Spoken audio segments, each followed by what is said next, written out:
Good morning. It's 6:39 a.m. on the 27th of February 2025.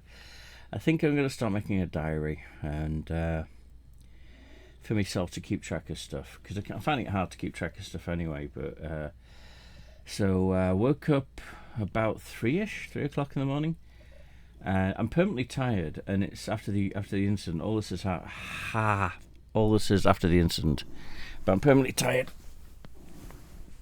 And it's not like exhausted tired. It's like, like if your alarm clock wakes you up and you're just tempted to hit the snooze button and you're in that kind of, you're so comfortable and relaxed and you just want to go back to sleep scenario. Imagine that constantly, and I can't pull myself out of it. And it's not as if I can go back to sleep because, again, I woke up at 3 o'clock in the morning. I think I got to sleep about 1:30 this morning. This time round, it takes a long time for me to get to sleep. When I do, I usually sleep for about an hour and a half, 2 hours, something like that. So I tried to get back to sleep and I couldn't. Played a game of chess and did some rambling. Tried to find the letter that I sent to my family, but I couldn't find it. I know I saved it as a Word file and sent it as an email, but I dug through all the stuff that I've saved and I couldn't find it, so I've probably hidden it somewhere. Called it something like stuff or something else. Something that does do my head in. I'm not organised anymore, and it's frustrating. It becomes overwhelming after a while because if you're organised, you know where stuff is. If you're not organised, you don't know where stuff is, and then your mind makes things bigger. So it's like, if you've got a box with one thing in it, or but a few things, something, not an amount that you can actually quantify. Then what happens, and it's a sealed box after a while, if you don't pick it up, move it around or open it, it can be everything, and then and ends up becoming overwhelming. That's something I've got at the moment, is my house. Before the incident, I'd just emptied a storage unit because I was going to move to New Mexico, and that kind of fell through. And then they kept putting the rent up. It started off being about $35 for a 10 by 10 by 10 unit, and it ended up being close to $500. And I was like, dude, why am I doing this? So I'd moved all my stuff in with a friend of mine, and who didn't talk to me anymore for some strange reason. I don't know what I'd done wrong. And it was just all of a sudden, poof, and they're not answering the phone or talking to me. So, I mean, hopefully they're okay, but I don't see why they shouldn't be. But what I did to offend them, I don't know. So I keep doing that and I don't know what I'm doing. And although my dad says it's maybe the people that I attract as opposed to myself, because I'm thinking, like, for instance, before the incident, I used to help people out. Anyone that needed anything, I was there for them. After the incident, when I'm asking people to help me, everyone's suddenly busy, apart from one, maybe two people. And so it's like, wow. Thank you for the thoughts and prayers, but I need a hand moving stuff around, and so it makes one think, am I a terrible person? Because if one person can't mix with tons of other people, and these tons of other people will willingly have them help them, but when it comes the other way, they don't help the person. Is that the fault of the multitude, or is that the fault of the single person? So maybe I'm a bad person. Maybe I'm that, when you see the person, I don't, but you see, oh my God, it's so-and-so, just look away, maybe they won't notice. Maybe that's who I am. But my dad said maybe it's just the people that I've attracted, because when I came to the country, I didn't know anyone or anything, and so I just basically went into survival mode. So if you'd have told me before I moved to the country I'd be working in restaurants for most of my working life, I would have laughed at you. But that's what I ended up doing, and nothing against people that work in restaurants, but most people that work in restaurants are, it's temporary, especially front of the house. And most of the people, the younger people, especially partiers, because they'll, all going to college or whatever, blah, blah, blah, blah. And I kind of something in me clicked that it was a career, and everyone was like, "Oh, when are you going to get a proper job?" And it wasn't until now where I'm in this situation where it's like, damn, that really wasn't a proper job, because there's no advancement. You wait tables, you wait tables. You bartend, you bartend. There's no real further advancement that you can make. It's not like, say, working in a company where you start off as the office guy, the postal person, sorry, and then you climb the ladder. There's nothing like that. But, oh God, this was a diary, wasn't it, meow? I've got a cat laying on me now. He's nibbling my finger and purring, which is nice. Diary. What time is it? 6:44. This is going to be short now. I was going to play a game of chess against a computer. So where was I? God. I woke up. Oh, there you go. I just got out the shower. I tried to get to sleep and I couldn't. Again, I'm still tired. I find again permanently can't concentrate, and forget stuff as I'm talking and stuff. The whole thing is wank. But anyway, so I forced myself to have a shower, so I feel really nice at the moment. It still hurts when I move.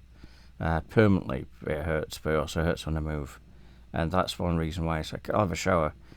The little screaming kid is like, no, it hurts when you move. Kind of, I'm trying to defy that, but it's very hard. When you're in the situation, it's easy to tell, well, why don't you just get up and have a shower? Well, try living in this situation for a while, where it hurts to do anything. And I know it's the whole. I talked to a friend of mine that was in a similar situation. I mean, they'd gone into hospital for surgery and they came out, and so it hurt when they moved. But I know the whole thing is, you got to exercise. That's why I'm forcing myself to go to the gym, because if you don't, it'll just get worse. But it's not getting any better. The pain's not subsiding. I'm getting to move more. Like when I first got home, I basically, to get upstairs, I'd like a kid, sit on the step and then move up, move my bum up to the next step and do that to get, and then crawl from the landing to my room. Now, then when I got myself out of the wheelchair, and was able to do short distances using the walker, I can do about 10 yards, 30 feet, without the walker now. And then I need the walker, but then I can do that for about another 10 yards, before having to take a break, and then with the walker, and then long distances I have to use a wheelchair. But as I say, my thing was, I remember going to the doctor, he was saying how far, when I can walk, can I walk? And I was like, I can get halfway up my stairs, and then I have to sit down and rest. I get dizzy, and my lips start tingling, and I can't breathe. And then I can now get to the top of a flight of stairs, before I have to sit down and get. So I'm getting stronger, but it still hurts. Where was I going? I had to shower. I forgot what else. I was something important. What I have to do, I think, is if I'm going to do this diary thing, is start off with bullet points at the beginning of it, or even make notes. Because there was a point of me doing this other than just rambling. Okay, so what am I going to do today? Oh yeah, that was it. I measured and weighed myself. I got one of those doctor scales, those ones where you move the weights along. Actually, in my birthday suit, 244 pounds now. So I've gained 45 pounds, sorry. So I've gained 3 pounds. But I don't really care. Before the incident, I'd got to stupidness, I'd become 298 pounds, which is, and again, when I moved to the country, I was 13 stone with a 28-inch waist. So I've lost a lot of weight. And when I got out of the recovery facility, I was 226 pounds, I think. So I've gained about 20 pounds or thereabouts. But I'm not,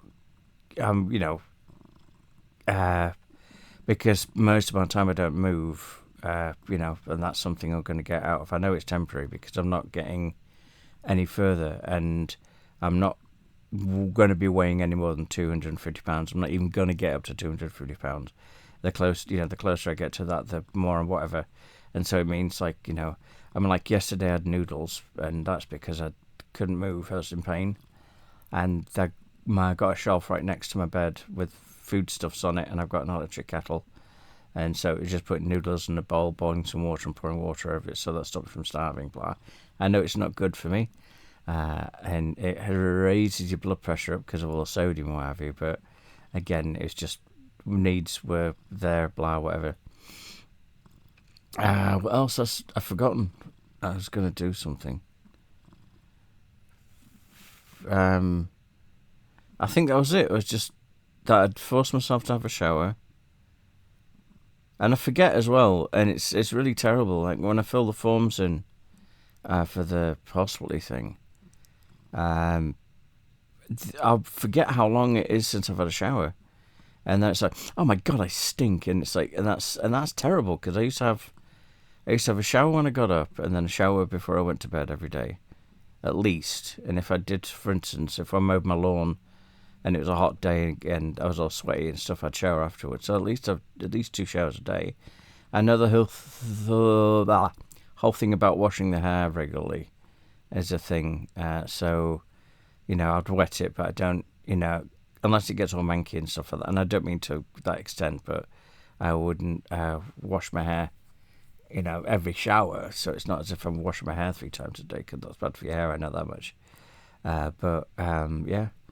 But now it's, I know, once a week, once every few weeks or something stupid. And it's like with another thing when I was filling in the form, it's like, what about laundry and stuff? And as far as my bedding's concerned, again, when it stinks, and it's about a month, every month and a half. And I used to change my sheets like once a week. And then, and that would be my sheets and my quilt cover and my pillowcases. And now I just rip the whole thing off as one and go to the laundrette. And I've got my own washing machine downstairs, but I'm forcing myself to get out of the house. So I don't use the washing machine downstairs anymore. I go to the laundrette instead. But wow, man. What the hell's become of me? It's terrible, but anyway, whatever. So let's have a quick game of chess. This is against a computer. I'm level 3 right now. And so from what I'm gathering with this, the computer will play its best, and then it just decides to make a bunch of stupid moves. Okay, so that's a stupid move, but you're still going to take my pawn, right? There we go. So I'll go ahead and do that with that. And then why did you move your king forward? That's a stupid move. And now I see what you're doing. Not seeing what you're doing, but I see what you did there. I can do that. Okay, and then what else can I do? I don't know.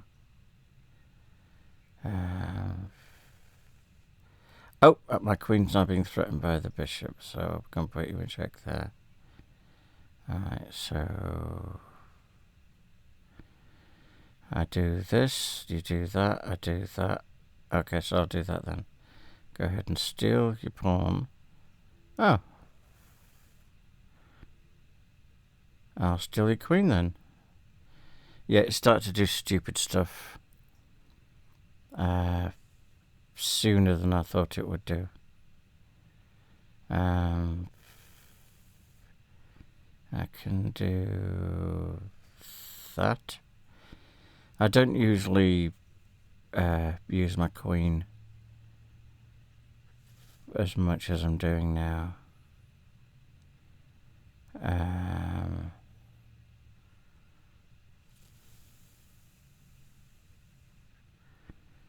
Okay, I'll just go ahead and put you back in check over here then. Okay.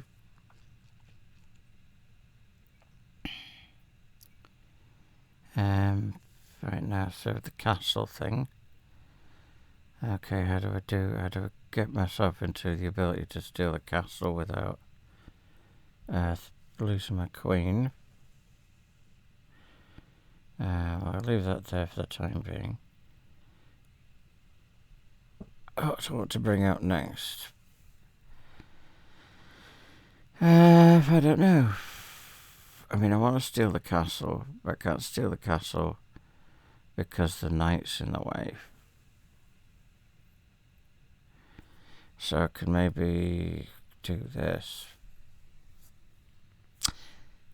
Oh, can't do that, bollocks.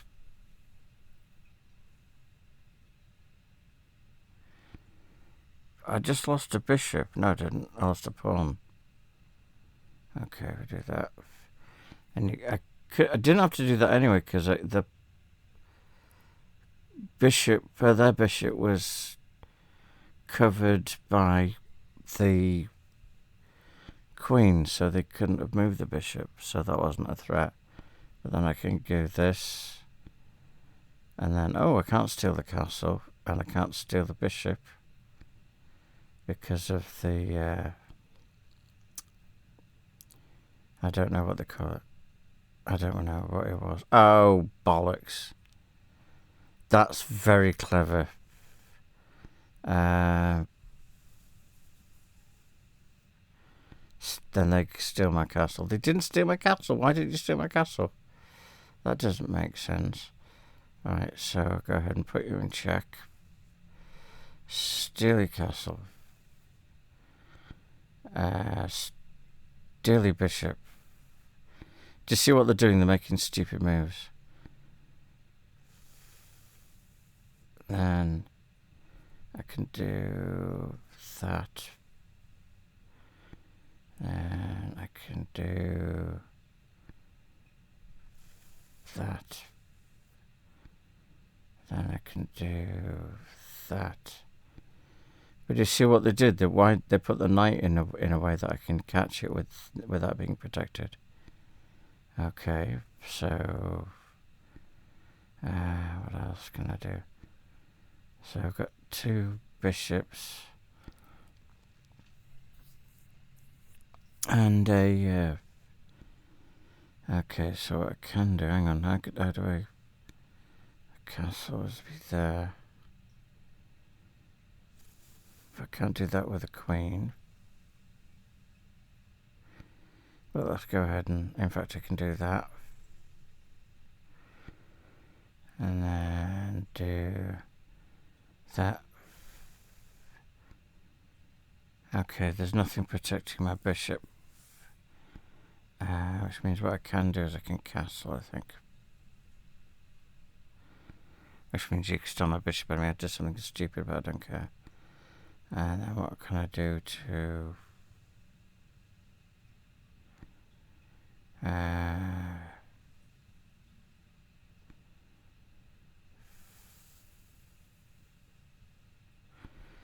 I just made my king up. You see, it's doing stupid stuff. So I like to play this once in a while. Sometimes it is harder, but this time it seems like it's just being silly. And then if I do that, I can tell a pawn. And then what else? And then I just do that, and I win. There you go. I didn't even know I'd won that. But there you go. Sometimes it gets silly. But anyway, so yeah. So I did look at my YouTube analytics. Again, this isn't serious. I'm not like a YouTuber and anything like that. But just out of when I was creating, I was like, oh, hang on, what's this? And it looks like people are more interested in the review thingies. Like when I was reviewing the bedding that I've got, that has more views than these things. And these things are just really for me to listen back to later. As I say, I'm totally disorganized, so I got a voice recorder and I don't even know.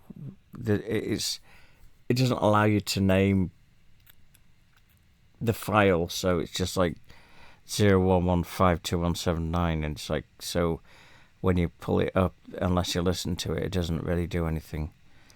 And so it was I think it was Scrapman, who is a YouTuber that I watch, and he does there's a game called Scrap Mechanic, which came out like years ago, and it's basically for budding engineers. You put things together, and but it's not just like click, click, click like Lego, as it were. It's like more engineeringly thingies. You got your engine, your wheels and stuff. How do you connect them together? So it's all that kind of stuff. And he mentioned that he uses, because he does one of those ask me anything things, and he's like, what software does he use? So I use this thing called OBS, and it's a free shareware, open source, whatever program, and it basically does everything you need to do, and it's really cool. So I downloaded it, and that's what I'm using here, and it's pretty easy. I haven't really dug into what it does to its best of its capabilities, because I know you can do streaming stuff with it, you can do recording with it. I think looking at it, start streaming, start recording, start virtual camera, don't know what that's about, studio mode, settings, and all this other stuff. It does cuttings and transitions, that kind of stuff. So I think it's a basic recording and editing software, but it has a lot of capability, which is really good. Now, another thing I want to do is I've got a bunch of software on the computer that I used to use that I don't anymore, and I'm kind of Photoshop I'm kind of alright with. More of a cut and paste kind of guy. I'm not like one of these people that have had a university degree in what's the word? I can't think of the word. Not silk screening. There's a term when people do graphic design. There we go, and it was there somewhere. Silk screening from graphic design. That's weird. But I'm not like that. I'm totally self-taught. But I've got things like Adobe Audition, which is an audio recording program. Premiere, which is a video editing software. And After Effects as well. And like when I tell people I've got After Effects, ooh, you got After Effects. And this is before the AI thing, which I don't trust the AI thing. And it's also, it was bought and paid for. It's not subscription, because I think the subscription thing is stupid. It's nice if you can't afford it, but it's not nice if you can afford it and you just want the software in your computer, is mine, as opposed to having to, rent it. But no, beside the point. I don't know where I was going with that. What was it? Software. Oh yeah, and I got FL Studio and Audacity. And once I know I did it before where I could film the screen as opposed to filming websites. So once I get comfortable with that, I want to teach myself how to use Premiere and After Effects. And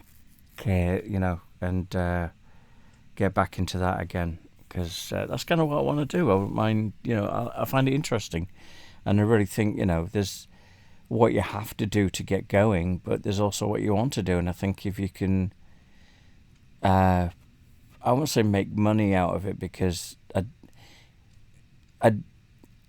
you have to make money, but I don't think the people that control the money control people, and it's, as a concept, it's very good, but what ends up happening is people lose their souls. Like when YouTube first started, it was full of creative people, and then when it was monetized, you suddenly have all these people and they have no souls, and it's all gimmicks and selling stuff and clickbait and that kind of stuff, and that was never prevalent when YouTube was, before it was monetized. And so what was I saying about doing stuff you're interested in? Yeah, do stuff you're interested in, but keep the passion, the reason that you were interested in it. Don't, it'd be sad to end up looking past and realise that the stuff that you were interested in suddenly just became another job. Anyway, whatever, that's enough of my rambling. This is another half hour wasted. So it's 7 o'clock now, 7:03. I've got a couple of phone calls to make at 9 o'clock, so I'll probably have a cup of tea after this, and then force myself to get up. I'm going to go to the gym today. I'm good for that. I didn't do yesterday. I'm trying to do it daily, but I was in agony yesterday. I couldn't move, so I just ended up laying in bed. And if I could find out why all this happens, what caused it, and why it all happened, and how to fix it, then well and good. But I can't. I can't. The only thing I can establish is that before I went into hospital, I was fine. After they finished with me in hospital, I was completely broken. Before I went in hospital, none of this fogginess, none of this being permanently tired, none of this being permanently painful, none of this being able to talk properly, concentrate, forget stuff. None of that. Absolutely none. Not even inklings of not even the old I just stepped into a room and I forgot why I stepped in the room scenario. Nothing. And now everything. And so the only thing I can kind of QED from that is that they did something to me in the hospital that put me in the state. And again, I've got this, oh my God, so you're trying to become American, sue them, blah, blah, blah, blah. And it's like nothing to do with that. I think I may talk to a lawyer about this, because as I was talking to my neighbour, it's like if they're doing it to me, they're doing it to other people. And it's like when the first time I had sepsis, I had insurance with work, and this is when all this went through, and it was like from August through to Thanksgiving, and by the time I got home I was in a wheelchair and I couldn't move. And before, even when they had cured the sepsis, I was walking around in the hospital, so it wasn't as if the sepsis had made me immobile. And as I say, by the time they finished with me, I couldn't move. I was in a wheelchair. I had to crawl around if I was going to do anything. And I've got all this mind stuff going on, whatever. And where's it going with that? Bollocks. Oh, that was it. Thank you for remembering. Sepsis. The second time that I had sepsis, I kept all yes sir, no sir, 3 bags full sir scenario. And one of the people that shared the room with me had a panic attack at one point, and I talked him out of it, which is something I learned when I was in college. I was dating this girl and she went to a rave and she dropped some really bad ecstasy. It was cut with other stuff, and she was destroyed and I didn't know how to react to it, and her friend came in and was talking to her, taking her mind off it. And it was like, I've used that a couple of times before. Afterwards, thank you so much for teaching me that. I don't think he was teaching me that on purpose. It was just as an observer. But thank you for that anyway. For letting me be in that situation and learn from that. Because I did help somebody, and I helped this guy as well. And so I took his mind off it. And he even thanked me. He said, oh, wow, thank you so much. You stopped my panic attack. And then the next time, the staff were there and he was freaking out. And I even said to them, hey, just, I can help you if you would just take his mind off it, it'll be fine. And they didn't. They did. It was verbatim for when I was in the thingy, when I was asking to be moved to a different room. They were like, well, we're gonna get security, and we're gonna tie you down to the bed, and we're gonna put you into a room by yourself. And he's like, no. And I was saying the same thing. I was like, no, I mean, all I'm asking is to be moved to a different room, yes, but not to be tied down to the bed. And I even said that I'm not a threat to myself or anyone else. No, I'm not raising my voice or being incoherent. Said no. We're just having a straight conversation. Yes. So I'm not, raising any red flags. Well, you're going against what we're telling you to do. I said, I'm not going against what you're telling me. I'm just requesting to be moved to a different room. It's nothing out untowards. That's the wrong, but it gets my point across. And so they end up tying him to a bed and then take him out. And so I know what they did. They put him on some drip or something, blah blah blah. But they didn't do it to me. And again, I didn't kick a stink. I was very, very subservient. Also, I didn't have health insurance the second time, so I would, this conclusion is I'm coming to recently because I was talking to somebody about this, and they went, oh, well, did the guy have health insurance? And I said, I think so. His mum came in at one point, and paperwork. She mentioned paperwork and stuff, so probably. And so maybe it's some kind of calm thing, because, if for whatever reason, watch out for somebody who's, can be seen, quote unquote, within the legal ramifications, as in kicking up a stink, and then we can time them to the bed, dope them up, and keep them there for a long time, and then make a huge list of treatments that we'll get paid for. You know what I mean? Which is a terrible thing, but that's what this country is based on, money. That's the whole thing. You know what I mean? So, so if they're doing it to me and they did it to that guy, are they doing it to other people? And if they're doing it to other people en masse, I mean, again, it's been a year and a half now, I think it is, maybe a little longer. And again, I'm broken, but I'm still fighting it, and I won't stop fighting it. And so I've got that going for me. But what about people? What about him? What happens because if he was, if he has if he's, I won't say weak-willed, because that's the wrong thingy, but if he's of a something, whatever it is, blah, then I wouldn't say weaker. I didn't want to, not, you know what I'm saying? If he wasn't as pig-headed as I am, this could break him, and he could end up completely and utterly broken. And that's not just because of the hospital wanted to turn everything up to 11 so they get paid more. So, but it's another thing. Everyone's a lawyer, but everyone's a accident lawyer. You see all these commercials and billboards, and it's like, we're involved in an accident, a motor accident, or an accident at work, we can help you out, because it's all cut and paste. Whereas this is more, hello lawyer. Instead of doing a cut and paste thing, do you know how to do? What about fighting a hospital, who's got tons of lawyers and paperwork and stuff? So that's my thing. But the thing is, a friend of mine said, it's like, if you don't try it, you don't try it. You know what I mean? Or something like that. You know what I mean? If you don't try it, then it doesn't get done. If you don't, until you try it, then you don't know if it's going to work or not. And if you don't try it, it's failed. So I've done something like that anyway, that was like, oh, okay, that makes sense. So, and I did look up, and there's a statute of limitation of 2 years from the event. So I think it's either last August was 2 years, or this coming August was 2 years. I think hopefully it's coming. So going to find a medical malpractice lawyer. There we go. God, it's like 30 minutes now. I'm so sorry.